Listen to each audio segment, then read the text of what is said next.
everybody, this is Miss Huval. This video is for English 2 Honors. It's part 2 of our video on chapter 4 of 9. So before you watch this video, you need to read chapter 4, and then you need to watch the video for part 1 of chapter 4 for this to make any sense at all. All right, when we left off talking in part 1, we were discussing this very important theme that's developing, the importance of maintaining human dignity in the face of inhumanity and degrading circumstances. And we were looking at trying to analyze how this theme is developed. And we were talking about the facing of inhumane treatment. And there's plenty of that going on in this chapter that has absolutely nothing with going to the gas chamber and being burned in the crematorium. There's a lot of ways that the Nazis break down the Jews, use psychological torture, in addition to physical torture in the form of work and in the form of the denial of a healthy, diet and stuff like that. So, we were talking about how one thing that really breaks them down and one thing that impacts their humanity and definitely qualifies as inhumane treatment is the way that everything happens in a concentration camp, sort of at random. And you think that you can secure a good path, well, the best path, I guess, for yourself if you do X, Y, Z. But in essence, none of it works. And there's other things too. All right, we talked about the physical abuse at the hands of Edek. And one of the worst instances of that happens on a Sunday. And Ailey goes to work. Edek has the whole group go to work on a Sunday so that he can meet with this Polish woman and have sexual relations with her. Well, Ailey walks in on it unknowingly. And when he sees it, he's a 16-year-old boy, 16-year-old boy, he bursts out laughing. And the result of that was being lashed that afternoon 20-something times in front of everyone. So the punishment doesn't fit the crime. So the brutality there, the physical brutality of Edek, who himself is an inmate. He's not an SS guard. He's not a Nazi employee. He himself is also an inmate, but one who's been put in charge of this, factory and the running of the factory, okay? So all of these circumstances are particularly troubling. And in the middle of all this, you have this American air raid. Okay, I don't know if you understood that. That half the group is at work in the factories, half the people are there in Buna in the concentration camp. The air raid sirens, they're American planes flying overhead. So the good guys flying overhead. So everyone has to get inside, and everyone has to stay still. This is a way that the Nazis can disguise what's actually happening at these concentration camps. And so the inhumane treatment that results from that particular air raid has to do with the guy who comes up to the cauldron and looks in and has this scream, this bone-rattling scream when he beholds himself in his reflection in the soup. And we always talk about that. And what made him scream like that? Was it his own appearance? Looking into his reflection, had he changed so much in appearance that he was horrified? Were there arms and legs floating in the cauldron or something gross like that? We don't know. But we suspect that maybe he hasn't seen himself in some time. And when he viewed his own face, it caused him to scream like that. Anyway, he's shot dead. Another guy is hung for stealing something during the air raid. And the way they do the public hangings is they get everybody on the Appleplatz, which I'm guessing is the plaza where they line up for roll call and things like that. And the people who are actually carrying out the execution are the members of this hierarchy that we talked about before. And the young man who's being hung, the first hanging at the end of the chapter, not the second hanging, but the first hanging at the end of the chapter, that man was accused of stealing something during the air raid. Okay, so everyone's assembled. They hang him. They say caps on, caps off. Caps off, caps on, and then they march everyone by the hanging dead body, and they make him look. They make everyone look into the face of this man who has been killed. He's actually a very young man. And that is another way that you see them facing this inhumane treatment. It's the way the guy dies, what he dies for, and then the way his fellow inmates have to walk by. All of that qualifies. Okay? The very last part of chapter 4 discusses the hanging of the Dutch overcapo, the Pipple, and one other of their compatriots. And if you remember, the Dutch overcapo was an inmate, and he was found with a cache of weapons. Now, they went searching because one of the factories had a power outage, and he was suspected of cutting the power purposefully.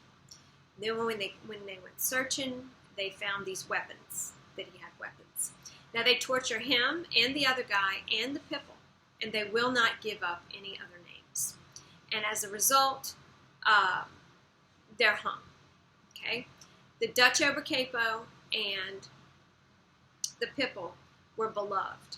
They were beloved of the inmates for their kind treatment of them. Pipples had a bad reputation. Some of them they were all young, but some of them could be very mean. But this guy in particular was a super, super nice guy. They loved him. So these people get hung. These three get hung. It's the same situation. And this time, the two older men die, but the young Pipple is not heavy enough to where his falling breaks his neck, and he doesn't immediately die. So he hangs there and suffocates, and they have to come up one by one and look at these three dead bodies. One of them's not dead, in the face. And it's a special, horrible, horrible kind of torture. So these are the inhumane ways that the inmates are treated, that the concentration camp inmates are treated.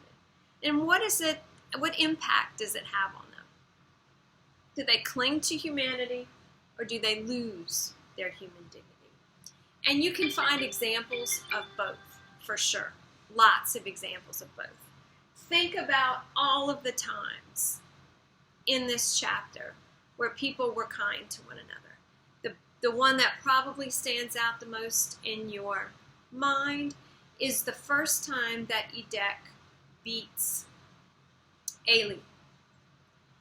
And the French woman comes forward and speaks to him in German. Says, "Bite your lip, little brother, this will pass. Hang in there." And he ends up seeing this woman later, after the war, and talks to her.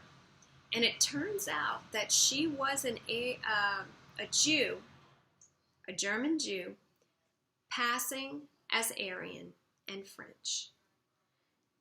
And for her to speak to him in German really was to put her life at risk. Because if anybody had overheard her fluent German, most likely it would have been a tip-off to who she was. But that moment of humanity, that moment of kindness, is a great example of how in the face of inhumane treatment, we try to cling to humanity. And you could probably think of a couple other examples too. Kind things that Ailey did for his father. Kind things that inmates did for one another.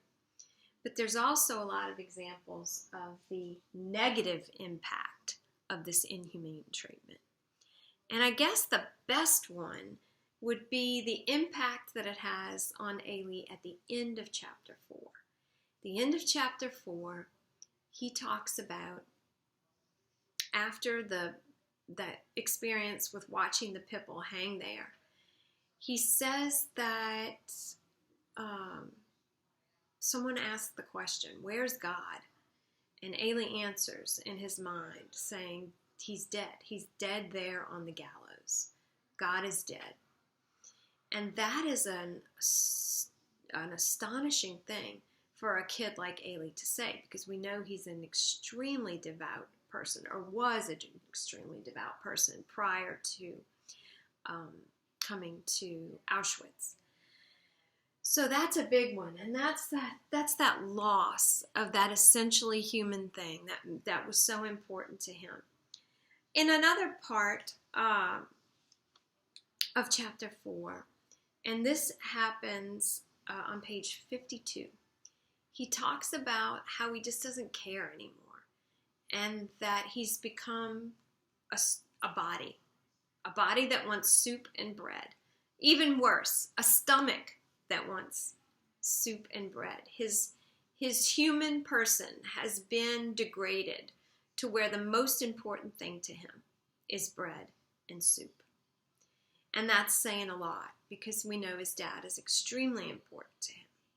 And you've got all kinds of examples of people allowing their need to survive to be more important than their need to be kind to their fellow humans. You know, you got the dentist, you've got Frantic, both of them using their position for their own benefit, right? Putting themselves ahead of the job that they're there to do and the treatment of other people. So in the end, chapter 4 is a bunch of different vignettes. We meet a bunch of different characters. The gist of the whole thing is to show that the fear of death, the fear of going to the gas chamber and to the ovens, is horrible. And it's constant, ever present. The physical threat of being shot at any moment is bad. But there were many other ways that they were tortured that were just as impactful, maybe more so, right? So chapter 5, I cannot give you too much hope for chapter 5 to be more uplifting than chapter 4. It's just a really dark and dire time in Ailey's life. But do read chapter 4. Do read chapter 5, excuse me. But before you do that, I would like you to do a little quotation reflection. I want you to pick a passage, one that really stood out to you. Maybe the thing that when you read it hurt you the most. And when you put yourself in Ailey's shoes, the thing that happened to him in this chapter, that would be the most devastating. I want you to pick that passage and do a quotation reflection. I'm going to put a document up on JPAMS that kind of explains how to do it and shows how to do it. But I want you to do that for me and email it to me. It only has to be a paragraph, maybe 2, if you're feeling particularly full of words that you need to get down on the page. But go ahead and do that and email it to me, and I will read them and respond to them. That's it for me today, everybody. I hope you're doing well. I hope you are feeling great and that everybody in your family is good. I hope I get to see you soon, everybody. Bye-bye.